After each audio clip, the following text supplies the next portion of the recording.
2024 থেকে green boys আমরা মাঠে কাজ করতেছি।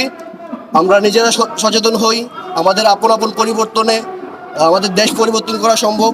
আমরা শব্দ দূষণ রোধে কাজ করে যাব। আমরা শুরু থেকে শেষ পর্যন্ত ইনশাল্লাহ মাঠে থাকবো। শব্দ দূষণ রোধ করা নিয়ে প্রতিবাদ করায় এটাকে একটা সঠিক সিদ্ধান্ত এবং সঠিক একটা সমাধান নিয়ে ইনশাল্লাহ আমরা মাঠ থেকে উঠবো। গ্রিন বয়েজ একটি সামাজিক সংগঠন। আপনারা জানেন আমরা বিভিন্ন সামাজিক বিষয় নিয়ে কাজ করি। আজকে আমাদের সামাজিক বিষয়ের কাজ হচ্ছে শব্দ দূষণ বিষয়। শব্দ দূষণ একটি মারাত্মক ব্যাধি।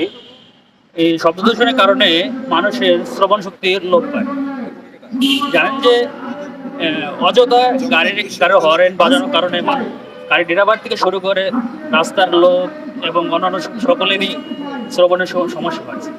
এই বিষয়ে আমাদের সচেতন করার জন্য আমরা 1 তারিখ হতে আমরা বিভিন্ন ধরনের উদ্যোগ নিয়েছি। আমরা বিভিন্ন স্পটে আমরা এই শব্দ দূষণের সচেতনতার জন্য বিভিন্ন কার্যক্রম চালাইছি। এর মধ্যে আজকে আমাদের এই মানববন্ধন প্রেস ক্লাবের সামনে। শব্দ দূষণের কারণে মানুষের হৃদরোগের বিভিন্ন সমস্যা হচ্ছে। এটি মানুষের একটি মারাত্মক রোগের কারণ হয়ে দাঁড়াচ্ছে। তাই আমাদের উচিত শব্দ দূষণের অযথা গাড়ির হর্ন না বাজানো।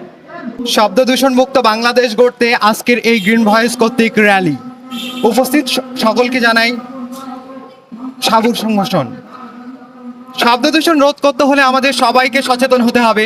সচেতনতার কোনো বিকল্প নেই। জীবনকে সুন্দর করতে হলে এবং উন্নত বাংলাদেশ গড়তে হলে শব্দ দূষণ রোধ করার জন্য আমাদের সবাইকে একত্রিতভাবে এগিয়ে আসতে হবে। এবং শব্দ দূষণ আমাদের দীর্ঘমেয়াদী ক্ষতি করে থাকে। শব্দ দূষণের ফলে হৃদরোগ এবং কানের সমস্যা এবং সারা বাংলাদেশের গবেষণায় দেখা গেছে যে 40% লোক কানে কম শুনছে। এবং ঢাকা বিশ্ববিদ্যালয়ের বিভিন্ন রিপোর্ট অনুযায়ী দেখা গেছে যে উচ্চ রক্তচাপ দেখা দিচ্ছে। এজন্য শব্দ দূষণ রোধ করতে হবে। শব্দ দূষণ রোধ করতে হলে আমাদের সম্মিলিত প্রচেষ্টায় সবাইকে একত্রিত হতে হবে। বিশেষ করে ড্রাইভার ভাইদের এগিয়ে আসতে হবে শব্দ দূষণ রোধ করার জন্য। এজন্য আমরা সবাই মিলে একতাবদ্ধ হয়ে এই সুন্দর বাংলাদেশ গড়তে হলে শব্দ দূষণ রোধ করার বিকল্প কোনো উপায় নেই। ধন্যবাদ সবাইকে।